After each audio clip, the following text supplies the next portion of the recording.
This conversation today is just built on each other, and I just wanted to take it a step further with one question. If someone is treating someone bad and you consider them a jerk, is that only, you've already said it, is that only because I'm not seeing that person as Source is seeing them? Here's the thing. Nobody can be a jerk to you unless you're jerkable. So it's always mutual attraction. And so you could say, you're being a jerk to me, or you could say, I'm attracting the jerk side of you. And it's really a lot better for you to say, I'm eliciting this from you because it's my practiced thought. Now, you might argue, remember Jerry saying this to us in the very early conversations that we were having together. He would say, Abraham, I don't think I expected that from that person until they showed it to me. In other words, they behaved that way and then I expected it.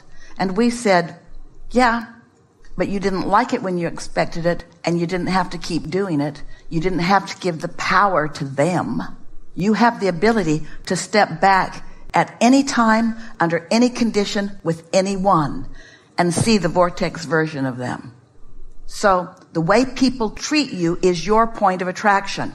And that's a hard one to get because it feels like they're doing it to you. But that defies the laws of the universe because there's no assertion. Nobody's doing anything to you. They're just those cooperative components that do to you what you expect to be done to you. Okay. That's why warning your kids about things and enhancing or increasing their expectation of negative things is not helpful. So how does the thought of turning the other cheek reconcile with? Oh, we think it's a perfect understanding. In other words, so here's an unwanted thing. Look over there. Mm-hmm. But that doesn't make me just a pushover? No, it made you look over there. And if you looked over there, then you're a vibrational match to what's over there, and now you're attracting what's over there, and you've disengaged from what was over there. Will it make that other person stop being a jerk? Well, they'll be out of your vibrational attraction. Gotcha. They'll probably, for quite a while, look for other people who are jerkable, but they're not doing it intentionally. People that treat you badly have been treated badly. People who make you hurt are hurting. I agree. If you saw someone on the street bleeding, we know you would go to help them. But if they're being a jerk, you might avoid them. Mm-hmm. You say. Mm-hmm. It's kind of like a chain of pain type. That's exactly that. Okay. Thank you. Yes, indeed.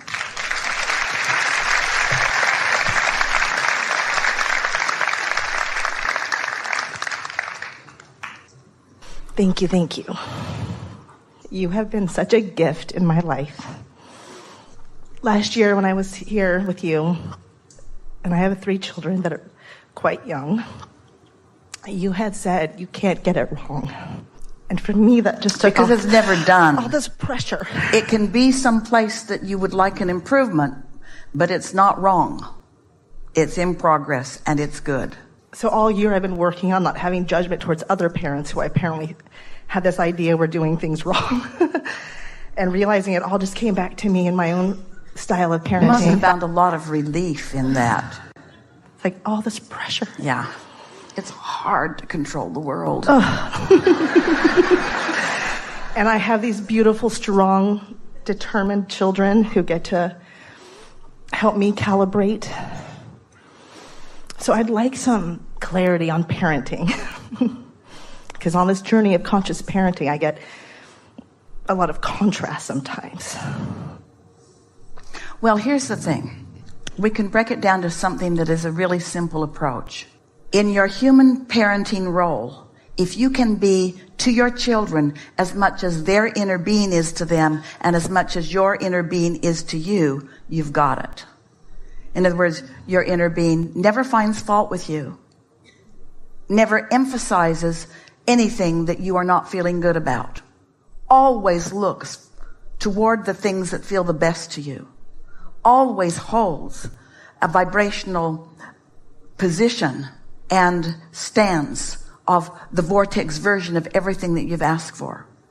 Your inner being never looks back at anything, never brings up old issues in order to support current malfunctions. See, that's interesting you brought that up. Because I can see where there's these layers where I feel like there's things I worked through that I experienced as a child. So I'm trying to hold this space for my kids where I don't come from fear that they'll experience that pain. So this is what we were talking about earlier. Now let's stand in the position of your children. They hear you tell stories of your childhood, and then they see your point of attraction, or they believe the stories that you tell, and so then that's how you transfer your beliefs that aren't serving you to them. But every time you do that, you feel that. In other words, every time you feel that, you can feel the discord of that. Can you live in the present? In other words, because we get what you're saying. What you're saying is, sometimes my relationship with my children reminds me of me when I was a child. And we say, yeah, but now you're looking back. And you're not a child anymore. Now you are this fully functioning, conscious creator who has an inner being with a very strong opinion of you that you have the ability to calibrate to.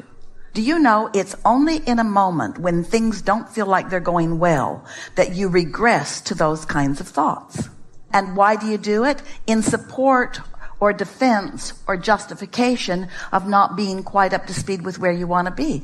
Well, nobody's asking you to do that.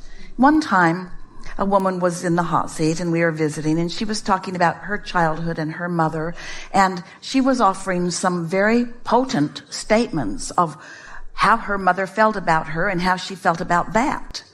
And she went on for a little while, and then we began looking for her mother. We looked under the chair, we looked under the curtain, we looked everywhere, and we could not find her mother in the room. And yet she was so active in this person's vibration.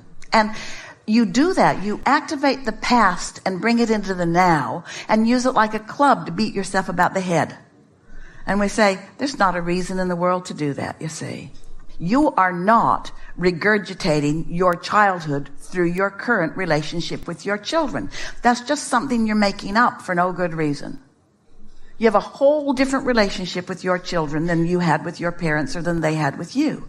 You are a conscious creator. They were not. Now, they were well-meaning, as are you. There were lots of parallels. They cared deeply about you. There's that parallel. But you are a much more conscious, deliberate creator. And that's a whole other world. So don't allow yourself to regress. There's no such thing as regression. But don't attempt it because it can't be done. Don't try to go back. You can't go back. So if little pieces bubble up, I can just take deep breaths. You know why they bubble up? They bubble up so that you can calibrate them from where you now are. They bubble up because they're not accurate with who you are, but you want them to bubble up so that they can be recalibrated to who you now are. You want to love your past or not think about it. So here's the thing. Some of that past is hard not to think about it. Because, first of all, a lot of the people that were in the past are in the present, and they're telling those stories and things. We don't mean to... Yeah, we do. You've got no choice if you are to feel good other than to recalibrate the past. You can change the past from where you stand.